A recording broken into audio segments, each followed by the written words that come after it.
Assalamualaikum warahmatullahi wabarakatuh. 10 peninggalan para nabi yang menggemparkan dunia. Para nabi dan rasul diutus di muka bumi untuk menyempurnakan akidah dan moral umat manusia. Namun kompilasi para nabi tersebut telah berlalu. Beberapa temuan yang ditemukan mengungkapkan para nabi meninggalkan jejak sejarah melalui barang-barang peninggalan mereka yang masih ada hingga saat ini. Lalu apa sajakah benda-benda peninggalan para nabi tersebut? Berikut 10 penemuan yang dipercaya merupakan peninggalan para nabi. Dan jangan lupa simak video ini sampai selesai. Yang pertama, baju gamis bekas Nabi Muhammad SAW. Meski tidak pernah bertemu fisik, setiap hari umat Islam terus berdoa dan menyebut namanya dan mengakuinya sebagai Rasulullah SAW.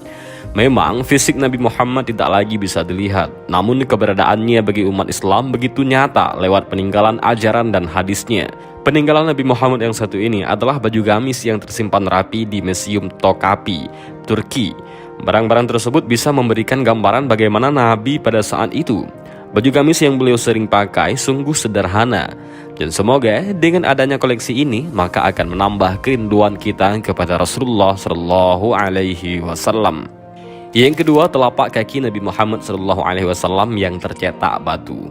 Nabi Muhammad SAW merupakan seorang nabi dan rasul terakhir bagi umat muslim. Nabi Muhammad SAW adalah manusia paling mulia di muka bumi ini. Beliau diutus oleh Allah Subhanahu wa Ta'ala untuk menyiarkan agama Islam.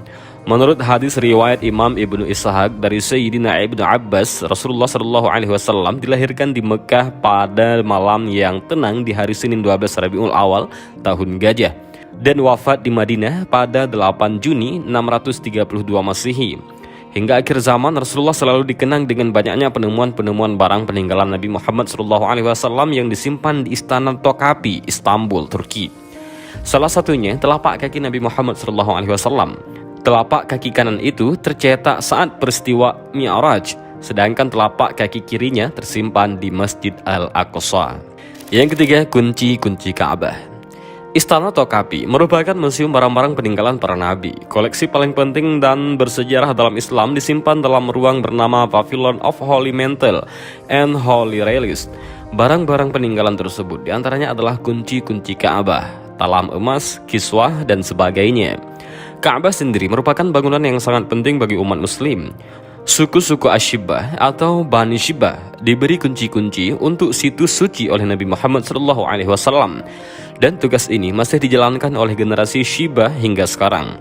Kunci Ka'bah ini memiliki wadah berupa kantong berwarna hijau dan dibordir benang berwarna emas. Kuncinya terbuat dari bahan besi sepanjang 35 cm. Namun hingga saat ini kunci Ka'bah kini bentuknya telah berbeda menyesuaikan zaman.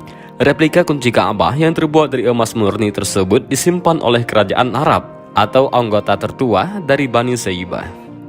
Yang keempat, Istana Nabi Daud. Baik dalam ajaran agama Islam, Kristen maupun Yahudi, Nabi Daud terkenal karena melawan Goliat alias Jalut yang pada akhirnya pertempuran itu dimenangkan oleh Daud. Sebuah studi arkeolog menemukan bukti bahwa kerajaan Daud pernah berkuasa di daerah Israel. Karena setelah memenangkan pertempuran itu, Nabi Daudlah yang menjadi Raja Israel. Peninggalan tersebut merupakan bahagian dari peristiwa dalam Alkitab yang dianggap dari kerajaan Daud. Beberapa petunjuk ditemukan di sekitar runtuhan bangunan tersebut, misalnya tulang binatang dan sisa keramik yang bisa digunakan untuk penangkalan karbon. Namun sampai saat ini, keberadaan kerajaan yang disebut kerajaan Daud itu masih menjadi perdebatan. Yang kelima, tongkat Nabi Musa alaihissalam. Dalam kisah Nabi Musa alaihissalam, kita mengetahui bahwa Allah Subhanahu wa Ta'ala memberikan mukjizat kepada beliau sebilah tongkat kayu. Melalui tongkat inilah Nabi Musa mengalahkan Fir'aun hingga membelah Laut Merah menjadi jalanan sehingga bisa dilewati oleh umat Bani Israel. Keberadaan tongkat tersebut tidak hanya mengundang rasa penasaran bagi umat Islam, tapi juga dari kalangan pemeluk Nasrani dan Yahudi. Itulah peninggalan dari Nabi Musa alaihissalam. Semua yang terjadi di atas muka bumi ini sudah diatur dan sesuai dengan ketetapan Allah Subhanahu wa Ta'ala, dan seyogyanya umat manusia harus siap menghadapi Fir'aun di zaman ini dari seluruh ancaman musuh. Yang keenam, penemuan kapal Nabi Nuh alaihissalam. Nabi Nuh dalam agama Islam adalah nabi ketiga sesudah Nabi Adam dan Nabi Idris, yang merupakan keturunan ke-9 dari Nabi Adam alaihissalam. Nabi Nuh diangkat menjadi nabi sekitar tahun 3650 sebelum Masehi. Nabi Nuh adalah seorang rasul yang diceritakan di dalam kitab Taurat, kitab-kitab yang lain, dan Al-Quran. Adapun peninggalan beliau adalah penemuan kapalnya. Sisa-sisa perahu Nabi Nuh alaihissalam ditemukan di ketinggian 13.000 kaki atau sekitar 3,9 km di sebuah gunung di Turki. Kelompok peneliti dari Cina inilah yang tergabung dalam Noah Ark Ministries International yang berhasil menemukan sisa-sisa perahu Nabi Nuh di Gunung Ararat, Turki. Para peneliti ini pun berhasil masuk ke dalam perahu tersebut dan mengambil foto dari beberapa sisi. Yang ketujuh, tabut perjanjian Nabi Musa alaihissalam.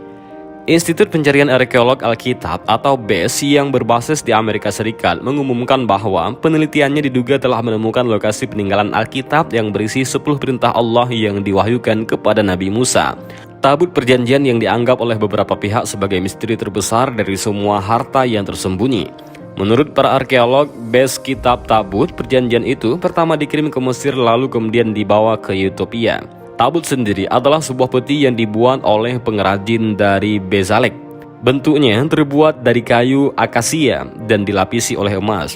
Dan katanya siapapun yang berhasil menemukan tabut tersebut, maka keagungan dan kejayaan mereka akan kembali dan dapat menguasai dunia. Yang ke-8, penemuan bahagian kereta Raja Fir'aun di Laut Merah. Kisah mengenai mukjizat Nabi Musa alaihissalam yang membelah Laut Merah dengan tongkatnya untuk menghindari kejaran Fir'aun dan bala tentaranya sudah tak asing lagi di telinga kita. Seorang arkeolog bernama Ron White pada tahun 1998 menyatakan bahwa dirinya telah menemukan beberapa bangkai roda kereta tempur kuno di dasar Laut Merah. Menurutnya, mungkin ini merupakan bangkai kereta tempur Fir'aun yang tenggelam di Lautan Merah ketika mengejar Nabi Musa alaihissalam bersama para pengikutnya. Selain menemukan bangkai roda kereta tempur, White juga menemukan beberapa tulang manusia dan tulang kuda di tempat yang sama.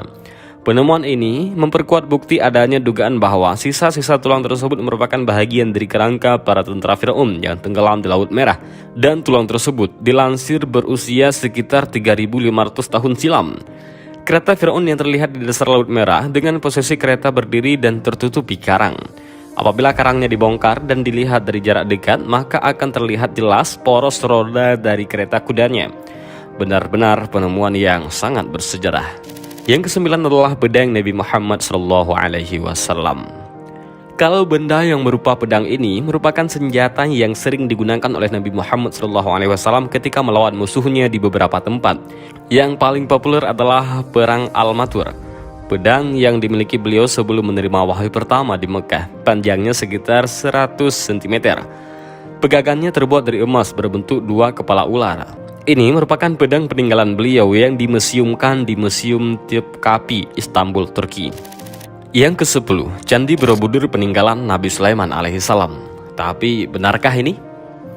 Ketika Anda mendengar kalimat barusan, Anda mungkin sedikit bingung. Apakah benar Nabi Sulaiman diturunkan di Indonesia? Penasaran kan? Jika kita melihat sejarah Candi Borobudur, dilansir merupakan peninggalan Nabi Sulaiman alaihissalam. Kiai Haji Fani Bahsyah, seorang matematikawan Islam, telah menemukan fakta sejarahnya. Kiai Haji Fahmi menyebutkan nama Nabi Sulaiman sendiri telah menunjukkan nama seperti seorang Jawa yang diawali oleh Su. Dari 25 nabi, hanya Nabi Sulaiman yang berawalan Su. Selain itu, negeri Sabak seperti yang disebut dalam Al-Quran ada di Indonesia, yakni Wonoboso. Bangunan yang tidak terselesaikan oleh para jin karena mengetahui Sulaiman wafat. Di Borobudur terdapat bangunan yang belum tuntas, tempat berkumpulnya Ratu Sabak, dan masih banyak lagi. Tak banyak orang yang mempercayainya, tapi itu kembali kepada Anda masing-masing. Wallahu a'lam bishawab, hanya ini yang dapat kami sampaikan. Mudah-mudahan video ini bermanfaat. Wallahu a'lam bishawab. Assalamualaikum warahmatullahi wabarakatuh.